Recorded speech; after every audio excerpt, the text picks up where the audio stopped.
Pakar nyalakan sirene.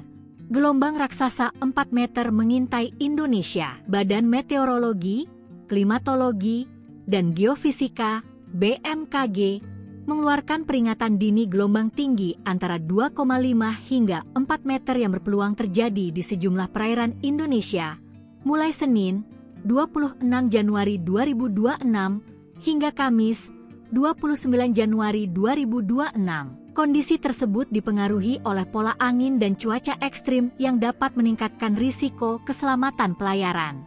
Sejumlah wilayah perairan terbuka dinilai rawan terdampak, terutama jalur pelayaran nelayan tradisional dan kapal berukuran kecil hingga menengah.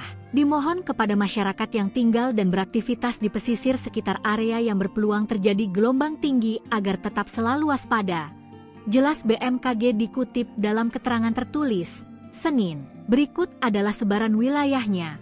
Samudra Hindia Barat Aceh, Samudra Hindia Barat Kepulauan Mentawai, Samudra Hindia Barat Kepulauan Nias, Samudra Hindia Barat Bengkulu, Samudra Hindia Barat Lampung, Samudra Hindia Selatan Jawa Barat, Samudra Hindia Selatan Banten, Samudra Hindia Selatan Jawa Tengah, Samudra Hindia Selatan di Yogyakarta, Samudra Hindia Selatan Jawa Timur, Samudra Hindia Selatan Bali, Samudra Hindia Selatan NTB, Samudra Hindia Selatan NTT.